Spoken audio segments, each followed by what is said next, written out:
Hello, it's Maggie, the Cheshire Crafter here.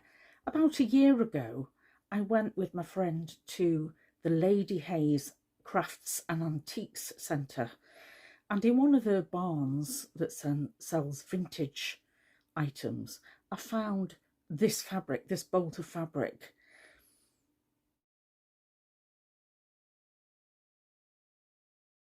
I did upload the video at the time, and today I thought I'd start using some of it to make a craft apron. It seems appropriate with the sunflower design to make a really bright, sunny apron that anybody can use for any purpose.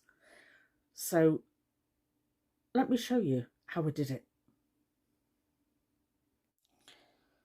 It's a heavyweight linen cotton, and the design on it is by William Morris, called Sunflower, and it was made by Arthur Sanderson, who were known for their upholstery fabrics, particularly curtains. And if we turn it over, you can see how beautiful and how big that design is. William Morris was one of the founders of the arts and crafts movement, and the design of this fabric was 1879. That's 144 years ago. Now, many of the designs are in the Victoria and Albert Museum in London, and when I saw this, I thought it was just glorious. It is, isn't it? Now, there's about 7.5 yards there, so there's plenty of fabric for me to play with. Firstly, I need a template. I'm going to make my own pattern for this, and I'm going to use my tattered lace apron as a template. This is a twill denim apron that opens out. It opens out to the side. It's got big patch pockets on the front and nice ties at the top and the sides. And I think this is perfect for that fabric. You can create a template for any existing item that you've got. I've got a roll of wallpaper lining, which is 21 inches wide, and I'm going to open it out, and I need something to hold these edges from curling.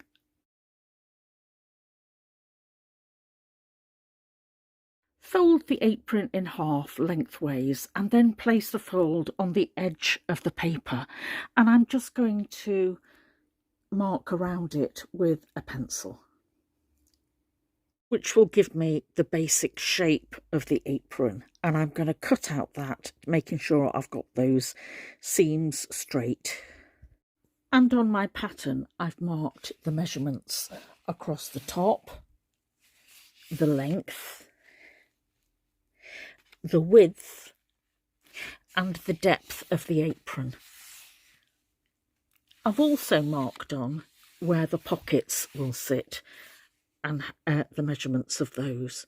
Now, none of these at the moment have a seam allowance, and I'll add 1/2 inch seam allowance all the way round. Let's place that on my fabric. On the bolt, the fabric has been folded so you see the width. We can now see the length of the fabric, and you can see the William Morris design is geometric. And what I want to capture is straight down this central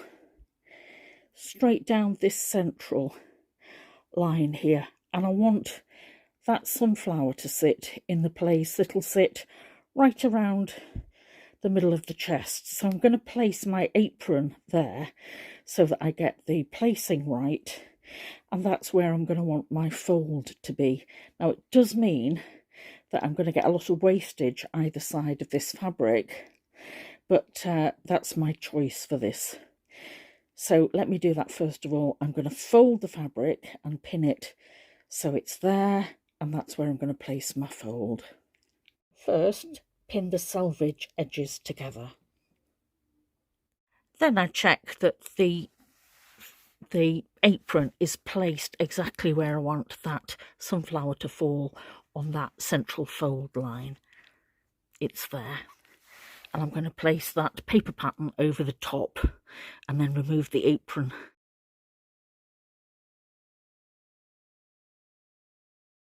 In order to get that pattern design and for it to be geometric, it appears I've got an awful lot of wastage. I couldn't actually get that fold line down here because there wasn't enough room this side for me to complete the apron. But there's plenty there for me to make cushions or makeup bags. This is gorgeous fabric. I don't know how it's going to sew, so I'm going to allow a fold of at least 1/2 inch. So I'm going to cut it 1/2 inch bigger than my template.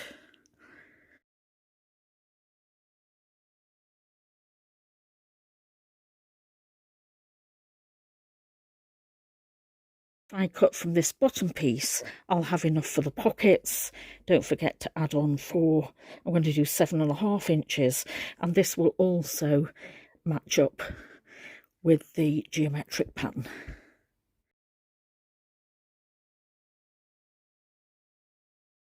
So I'm in my kitchen on the sewing machine, and I've got my machine threaded up ready. I've cut a test piece of fabric to practice on, and in my machine I've got a Sylko 36 weight thread in this gorgeous gold colour, and I've got that in the top and the bobbin. Now my presser foot is the walking foot because I'm going to be working through some thick layers here, and in my bobbin and in my top I have this Sylko thread. Now my needle is a 100 denim needle, so if we look at the top, I've got my needle position centrally, my width at 3, and I've got a stitch length at 3. But first of all, I'm just going to try a straight stitch. Of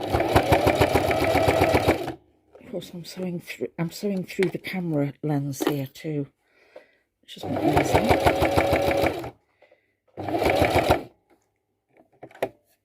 That's neat both sides, and it certainly caught the hemline in.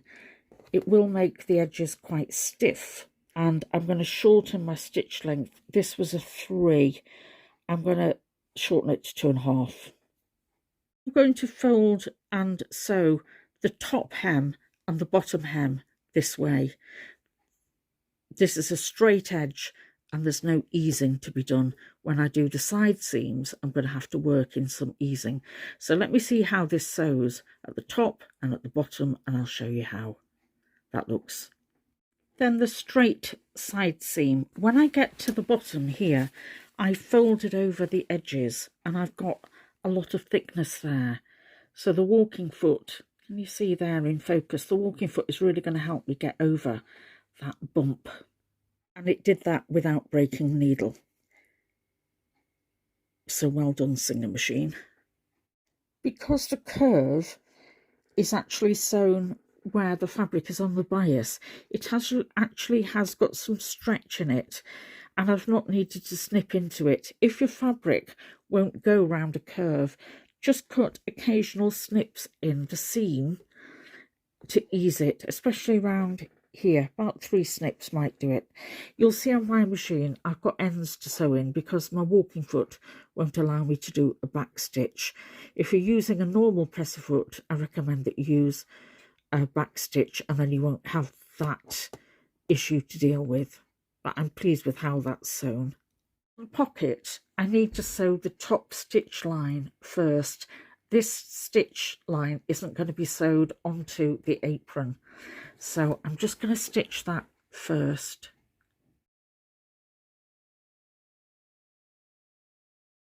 Just folded a crease down that midline. That will be a stitch line. My hems are just pinned under. I'm going to do the same with this one because I'm going to be stitching this on from the top. First of all, I need to find the placement on the apron for this. As I took the pattern off, took the paper pattern off, I marked with a pin where the top of the apron should sit, and you'll see it's midline.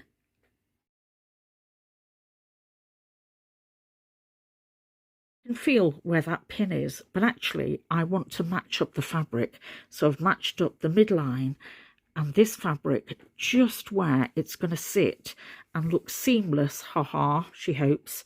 Because I'm using such a symmetrical pattern, I've raised the pocket about an inch.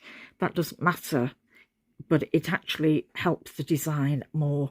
Now I need to pin that in place. In lining it up, it should mean that these edges at the bottom line up too, but I'm going to stitch it from the top, starting from this top edge.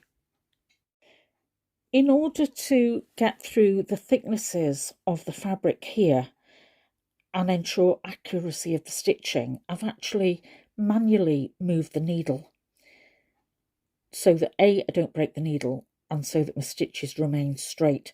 As soon as a walking foot hits what feels like a real hump, it'll throw your stitches off slightly. I'm now going to leave my needle down and turn, and I'm going to do the same again with the first few stitches. Do it manually until I'm into the straight bit, beyond the problem point, that is. At the top of the pocket, there's going to be quite a lot of stress because there's a lot of pull there. So make sure that you take your stitches right off the edge of the pocket and then do a back stitch on the fabric of the apron itself. I'm going to secure that by hand. Now, all I want to do is to separate this pocket in two, and I'm going to do a stitch right down that midline. That's the pocket on. I've sewn straight down the midline, and it's so symmetrical that you can't even really see from a distance where it is. My next job is to sew all those ends on. I'm going to do that in a comfy seat, watching Strictly.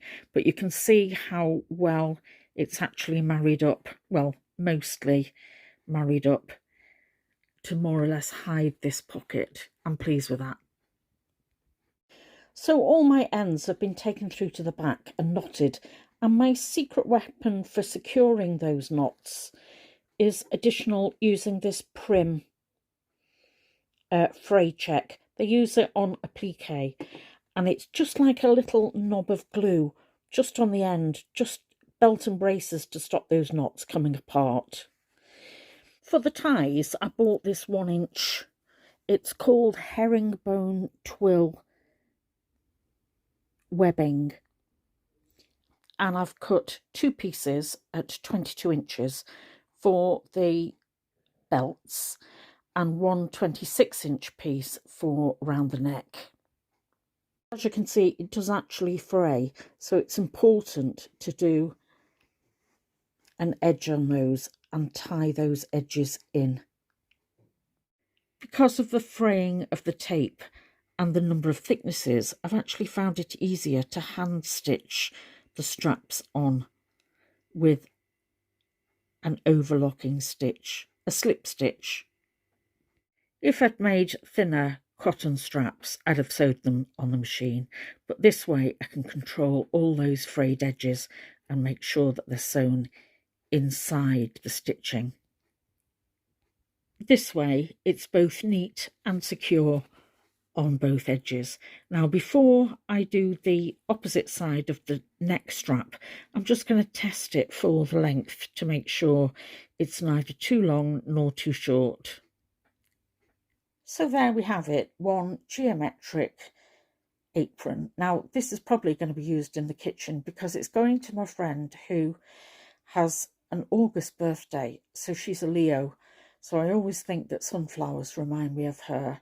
So I hope she spends many years using this apron while she's cooking for her family and friends. I think you'll agree that the geometric pattern on this and the hidden pocket, the pocket is here, has worked out well. The ties have gone on well.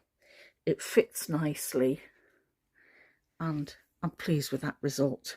So I encourage you to take a template from any apron you've got and have a go.